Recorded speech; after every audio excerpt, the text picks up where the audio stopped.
예, 안녕하세요.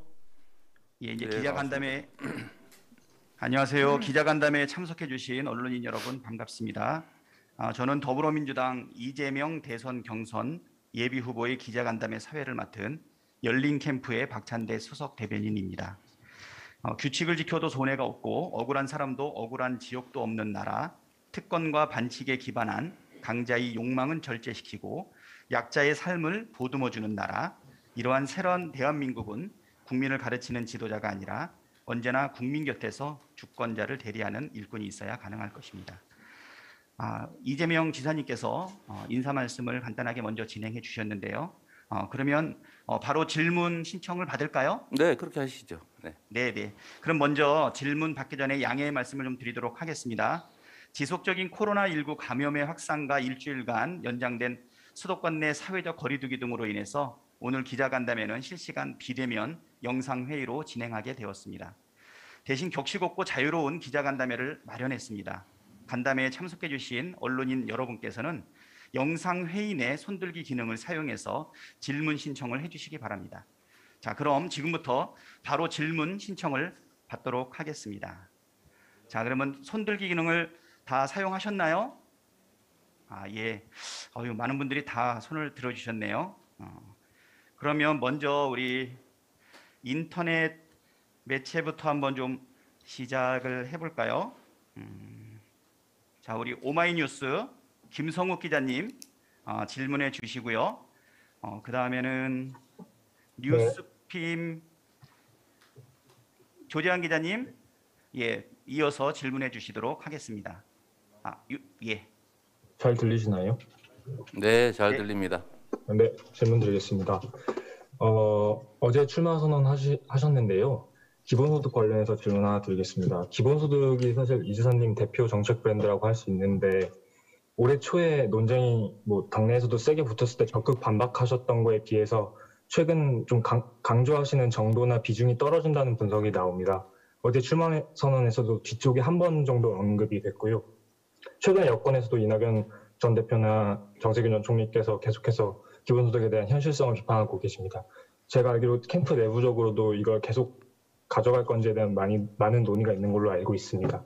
지사님께서 기본소득 여전히 추진하시는 게 맞는지, 맞다면 현재 생각하시기에 어느 정도 규모로 지급하실 생각이시고 재원 마련 방안 어떠신지 현 시점에서 설명 가능한 범위 내에서 설명 부탁드립니다. 네, 국가 운영에 있어서 정책이라고 하는 건 정말 수천 수만 가지입니다. 그리고 제가 만들고자 하는 새로운 나라의 주요 정책들도 따지면 수백 개 또 수천 개에 이를 수 있습니다. 다만 이 기본소득 문제는 전 세계에서 전면적으로 도입한 사례가 아직은 없고 저로서 개인적으로는 또 저와 입장을 같이 하는 정책 담당 전문가들께서는 이게 양극화를 완화하는, 불평등을 완화하는 효과도 크고 또 지역화폐 형태로 우리 대한민국에서 유일하게 집행하고 있습니다만, 이제 이런 방식으로 집행할 경우에는 현재 저성장의 가장 큰 원인이라고 할 수 있는 이제 총 수요 부족, 소비 부족 문제를 어느 정도를 이제 해소할 수가 있습니다. 이게 저희가 작년에 1차 재난지원금은 13조 원 정도에 불과했지만 이제 2차, 3차, 4차 합쳐서 40조 원 가까이 지급한 것에 비해서 경제 효과가 매우 컸습니다. 규모는 3분의 1밖에 안 됐는데 그렇게 효과가 있었던 이유는 이게 이제 강제로 소비에 투입됐고, 소비가 되면 또 다른 소비를 부르기 때문에 승수 효과가 이제 소위 곱하기 효과가 크기 때문에 그런 일이 벌어졌습니다.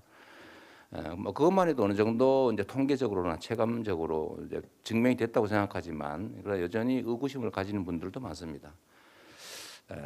아주 획기적인 새로운 정책이기 때문에 일시에 전면적으로 도입하는 것은 이제 우려가 있고 또 재원 분담의 문제도 있는 게 현실이기 때문에 이제 체감 가능한, 실측 가능한 이제 그런 소규모 또는 부분적인 정책 집행을 통해서 정책적 효율성이 증명이 되고 또 그에 대해서 우리 국민들께서 추가의 부담을 하겠다, 흔쾌하겠다라고 동의하시면 그때 이제 점차적으로 늘려서 집행해야 됩니다.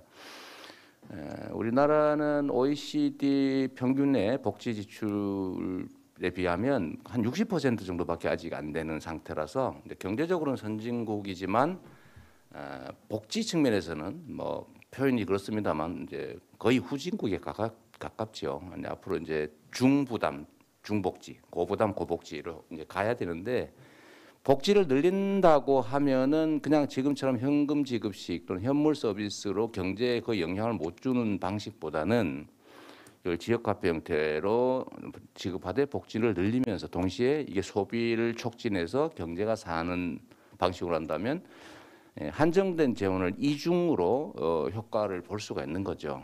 다만 아직도 우려하시는 분들이 많고 그렇기 때문에 이거를 전면적으로 뭐 제1의 공약으로 이렇게 할 일은 아니고 다만 이게 크게 눈에 띈 이유는 워낙 새로운 정책이니까 또 공격이 많다 보니까 관심이 많은 것이지 제가 이게 가장 중요한 유일의 제1 공약 이렇게 말씀드릴 수는 없는 거죠. 우리 사회의 가장 중요한 과제는 뭐 여러분도 다 이해하다시피 공정성 회복입니다. 공정성 회복을 통해서 자원과 기회가 효율적으로 배치돼서 효율을 발휘하게 하고 또 거기에 더해서 지금 우리가 맞이하고 있는 이 대전환의 위기 또는 기회를 대대적인 국가 투자를 통해서 산업 경제 재편을 일궈내고 또 도약의 기회로 만들어서 그 속에서 일자리를 만들고 새로운 산업 경제 영역을 개척해서 미래 먹거리를 만들어야 되는 거죠. 그게 훨씬 더 중요한 일이기 때문에 제가 그 중요한 얘기를 더 많이 하는 것이고 기본소득 문제는 조금 뒤로 보다는 약간 옆으로 이렇게 우선순위 배치했다는 말씀드립니다. 그리고 또 한 가지 말씀드리면 소위 이제 야당에서 말씀하시는 안심소득, 공정소득 이런 논란이 있습니다. 저는 우리가 도덕적으로 그러니까 수입이 많은 사람, 재산이 많은 사람이 세금을 더 많이 내고 또 가난하고 뭐 자산이 적은 사람에게 그걸 더 지원을 더 많이 하면 불평등 완화에 더 효과가 있지 않냐라는 말에 저는 전적으로 공감합니다. 뭐 그 틀린 말이 아니죠. 부자들 상위 소득자 세금 더 많이 내고 그 다 모아서 하위 소득자한테 더 많이 주고 뭐 이러면 좋지요. 그런데 인간 세상이라고 하는 게 이 도덕률로만 되는 것은 아닙니다. 전에도 우리가 봤지만 재난지원금 1차 지원할 때 나는 안 받겠다. 난 먹고 살만 하니까 라고 한 분이 20%였는데 실제로 집행을 해보니까 96%가 다 받으셨어요. 가난한 사람 많이 도와줘야지요 라고 묻는 질문은 어떻게 아니 뭐 가난한 사람을 돕습니까? 나도 주세요. 어떻게 이렇게 말하겠어요. 그래서 이게 도덕적 질문에는 도덕적인 답을 하기 때문에 사실은 사람들의 실제 마음과는 좀 다르죠. 그래서 부자는 세금 내고 가난한 사람은 혜택만 보자라고 하는 게 이론적으로 도덕적으로 그럴듯해 보이지만 실행 가능성이 워낙 없어서 제가 말씀드린 것이고요. 만약에 실행 가능성이 높다, 즉 뭐 이런 방식의 증세를 통해서 양극화 완화를 더 빨리 하겠다라는 게 국민들이 동의하시고 또 야당이 입법에 협조한다면 저는 그게 훨씬 더 낫다고 생각해요. 그래서 이거를 제가 안심소득은 나쁜 거, 기본소득은 절대적으로 옳은 거 이렇게 말씀드리지 않는다는 말씀드리고요. 뭐 동의하시면 저는 기본소득보다 실행 가능하다면 안심소득 같이 하위 소득자를 더 많이 지원하고 대신 상위 소득자에게 세금을 더 많이 걷는 이런 방식이 더 낫다고는 생각합니다. 네, 여기까지만 하겠습니다. 네, 뉴스핌 기자 아까 준비되어 있다고 하셨는데요. 말씀하시죠.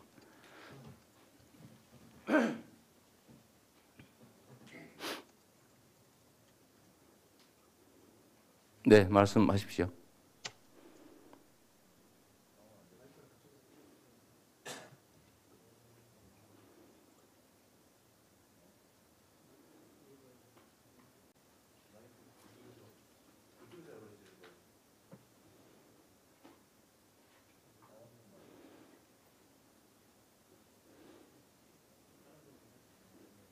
일단 그러면 다른 분이라도 하시죠. 시간이.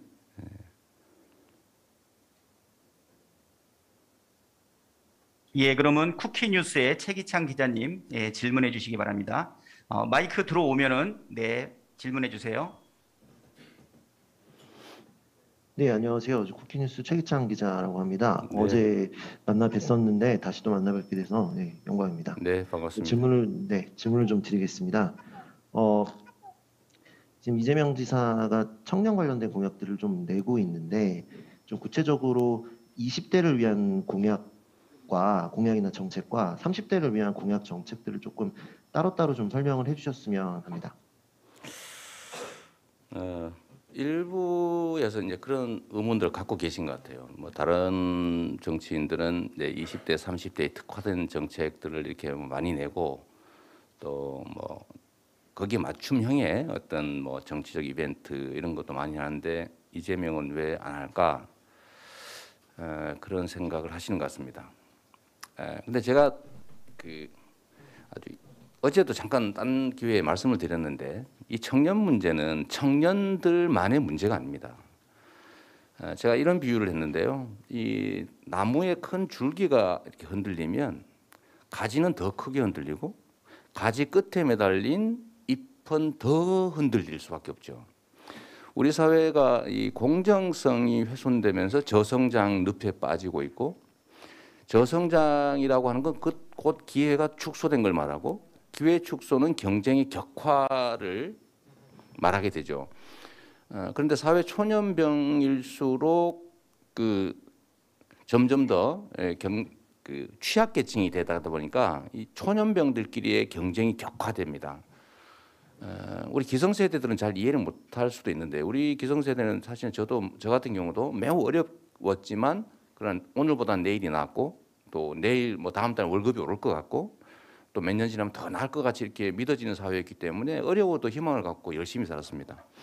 근데 지금 경제 상황은 미래가 더 나빠질 거다라고 대부분이 믿기 때문에 결국 좌절할 수밖에 없는 거죠. 그래서 이 청년 세대만을 위한 독특한 정책이라고 하는 것. 이거 어찌 비유를 해보면 이 나무 줄기 가지는 막 흔들리는데 나뭇잎은 흔들리지 않게 이렇게 만들어 보겠다는 정책 비슷한 그런 느낌을 줍니다. 그래서 근본적인 해법으로는 나무가 흔들리지 않도록 가지가 좀 덜 흔들리도록 하는 이 성장의 회복 이게 중요한 거죠. 그럼 성장의 회복이 쉬우냐? 사실은 쉽지는 않은데 가능은 합니다. 그 핵심은 결국 우리 사회의 이 불평등과 불공정 구조를 좀 고치고 완화하는 것인데 이건 결국 방법이 없는 게 아니라 기득권의 저항이 심하고 또 새로운 질서로 가야 될 때 고통이 따르기 때문에 망설이는 거죠. 우리가 이 팔에 수술하려면 아파서 하기 싫지 않습니까? 그래도 해야 되거든요. 더 건강하게 살려면.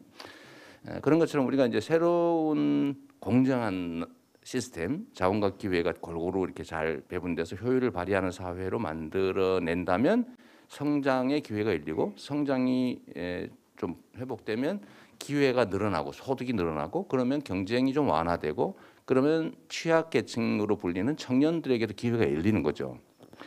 그래서 저는 또 아까 말씀드렸습니다만 이제 최근에 디지털 전환이라든지 또는 기후 위기에 따른 에너지 전환 이것도 사실은 위기이긴 한데 또 새로운 산업으로 재편하는 기회, 일자리를 만드는 기회이기도 합니다. 그래서 이 전체적인 이 줄기가 좀 덜 흔들리도록 하는 근원적 치료가 필요하다고 생각이 되고요. 다만 그렇다고 그때까지 무제한으로 시간을 쓰면서 기다릴 수는 없지 않습니까? 그래서 저희가 새로운 정책을 내기보다는 저는 이제 성남시장 이제 경기도지사를 거치면서 나름 그 작은 권한 안에서 할 수 있는 청년 정책들을 많이 했죠. 예를 들면 이제 청년 기본소득, 뭐 청년 일정 나이에게 소액이나마 이제 기본소득을 지급했죠. 지역 화폐로 소상공인도 살리는 효과가 있었습니다. 또는 우리 군에 입대한 청년들이 다쳐도 국가가 100% 책임을 다 져주는 건 아니기 때문에 이제 군 입대 장병들 상해보험 이런 것도 저희가 다 전원 다 들어드리고 또 청년들이 자기가 일부 부담을 하면 목돈을 일정 기간 후에 마련할 수 있는 뭐 청년 저축제도 이런 것도 하고 청년들이 나중에 취업이 늦어지니까 그런데 나중에 연금에서 불이익을 입기 때문에 좀 빨리 일찍 한 번이라도 내면 나중에 돈을 제대로 벌게 됐을 때 소급해서 연금의 혜택을 봅니다. 또 그렇게 할 수 있도록 뭐 청년연금을 지원한다든지 또는 지금 현재 소득이 적기 때문에 뭐 교통비가 엄청나게 부담이 됩니다. 그래서 이 교통비를 지원하는 정책도 지금 하고 있고 또 면접 보러 가는데 양복을 빌리기가 어렵다. 뭐 이런 어려움들이 있어서 뭐 그런 것도 지원 면접 수당 이런 것도 지원하는데 만약에 제가 중앙 정부의 그 550조가 넘는 엄청난 그 예산 그리고 그 중앙 정부의 그 막대한 막강한 권한을 우리가 직접 지휘하고 활용할 수 있다면 지금 하고 있는 것보다 훨씬 더 많은 청년들을 위한 특화된 정책을 할 수도 있을 겁니다. 제가 굳이 예를 든다면 지금 기본소득이 필요한데 재원이 문제다 이런 주장이 많습니다. 사실은 그 말 일리가 있죠. 그래서 저희가 방법이 있습니다. 이제 순차 점진적으로 할 텐데 이거를 전 국민에게 소액으로 시작해서 고액으로 올려가는 방법도 있을 수 있고 지역별로 예를 들면 지금 농촌 소멸, 지방도시 소멸이 문제니까 특정 지역 중심으로 이렇게 먼저 하고 나중에 다른 지역으로 확대해가는 방법도 있을 수 있고 또 세대별로, 영역별로 청년들이 어려우니까 예를 들면 청년 세대에게 먼저 고액으로 시작해서 나이를 이렇게 확산해가는 또 노인분들 중심으로 시작해서 확산하는 방법 또 부분으로 시작하는 방법 장애인 뭐 이런 부분에 먼저 시작하는 방법 이런 여러 가지 방법들이 있을 수 있고 이걸 복합적으로도 할 수 있기 때문에 그 중에 하나로 저는 청년 기본소득 저희 경기도 성남시에서 했던 이거를 조금 넓히고 금액을 늘려서 하는 것도 하나의 정책.